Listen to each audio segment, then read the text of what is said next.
ya, ketemu lagi dengan saya.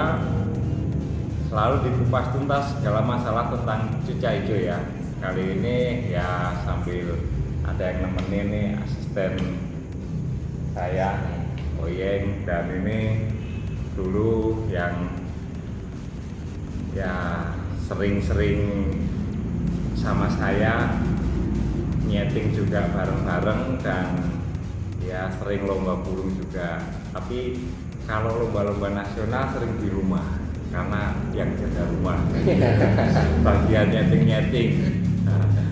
Ya, kali ini saya akan memberikan ini ya, kan banyak yang komentar dan banyak yang WA ke saya itu tentang cuca hijau yang ngedidis ya. Itu masih banyak yang menanyakan ke saya dari lewat WA, lewat ini ya, Messenger ya, itu semua itu.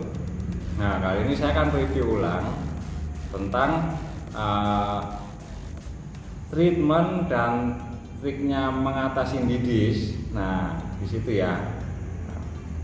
Sebelumnya perlu diketahui ya teman-teman, kan saya sudah menerangkan penyebabnya dulu ya, penyebabnya didis itu. Nah, penyebab didis itu kan ada berapa faktor ya. Pertama, faktornya itu panas ya kan, cuaca yang panas. Kedua, faktornya itu ini pemberian extra fooding di lapangan ya itu. Terus ketiganya itu kan over on fire ya. Nah, di situ review yang pertama, ini review ya, dari konten yang pertama kan seperti itu, ada 3 faktor, dan sebetulnya ada inilah, ada tambahan lagi ya.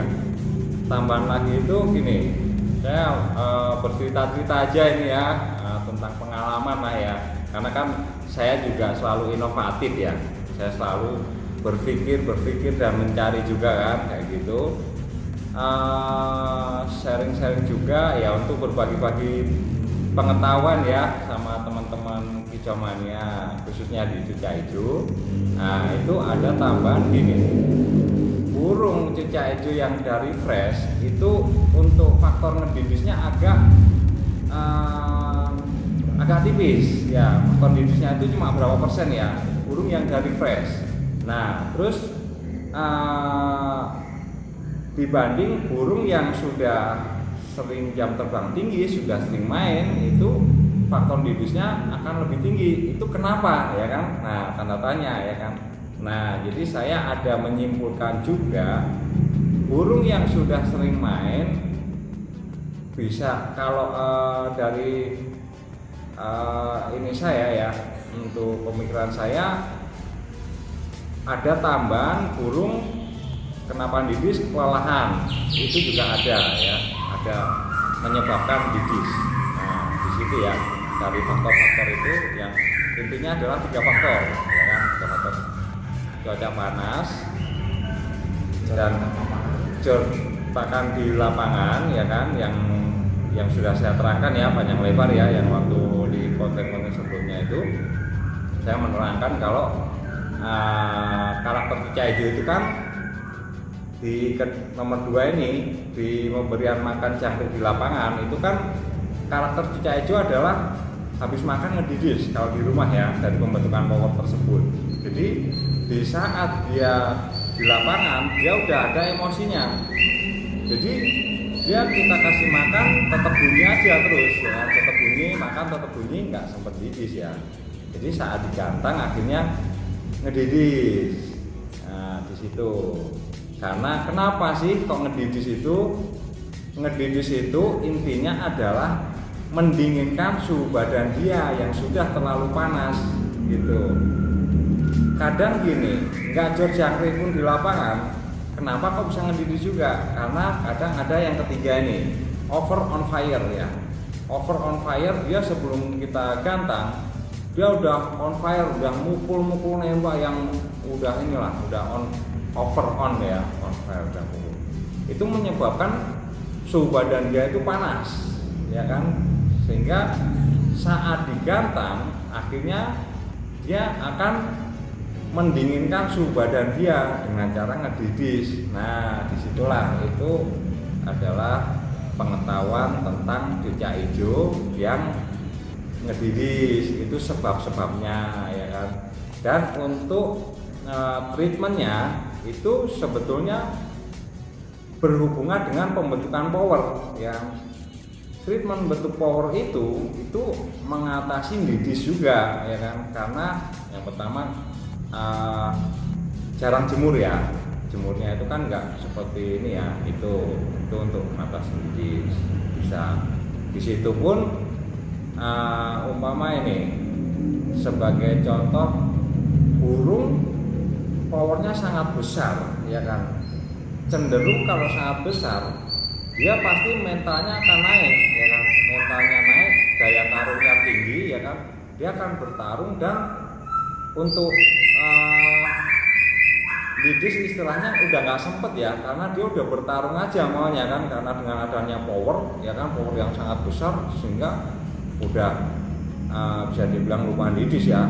Nah inilah fokuslah dia untuk bertarung. Nah disitulah itu kan perawatan bentuk power itu bisa juga mengatasi didis di situ.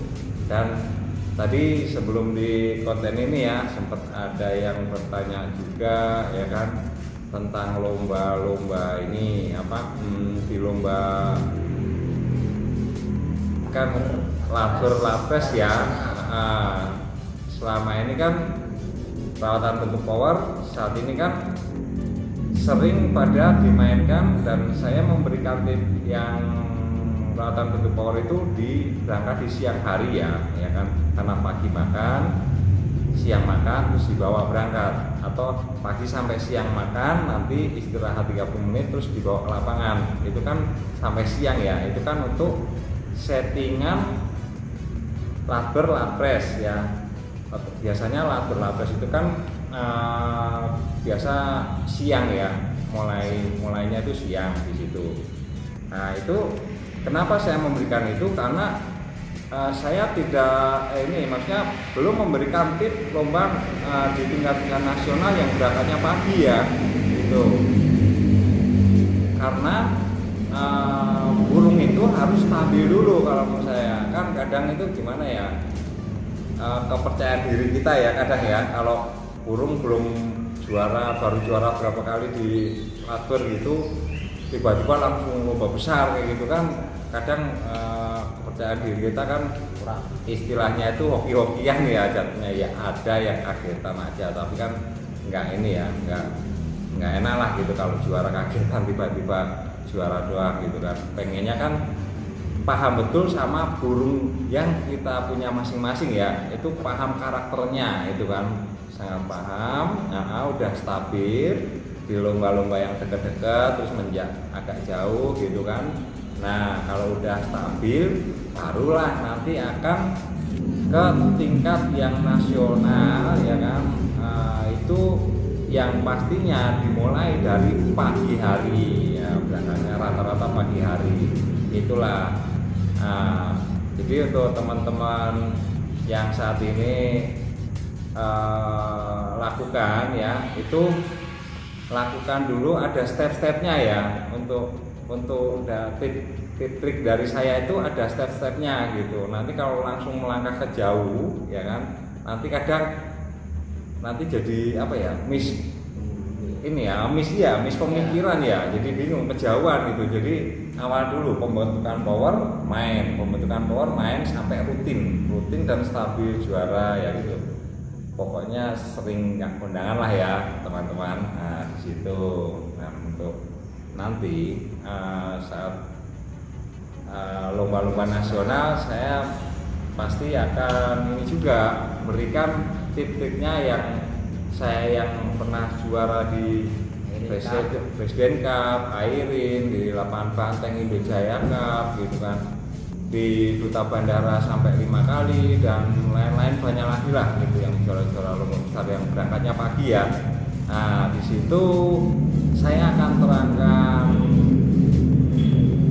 caranya berangkat pagi, pastinya lain lah ya gitu. Tapi untuk sebelum itu kita bagusnya itu dengan ritme ini pembentukan power dan main stabilin dulu juara-juara di tingkat lates yang ini dulu lah, yang main siang dulu ya, sampai paham juga sama burunya masing-masing. Nah itu kalau udah paham nanti tinggal bisa ini memahami dulu ini burungnya lagi enak atau enggak kayak gitu kan, dengan treatment pembentukan power dari saya ya gitu. Nah untuk lomba nasional yang berangkatnya pagi nanti akan saya bikinkan lagi di konten selanjutnya ya, selalu tetap berbagi pengetahuan segala masalah tentang cucak hijau dan untuk teman-teman selalu semangat di Kicomania. Sama cucak hijau jantrot. Salam kupas tuntas segala masalah tentang cucak hijau.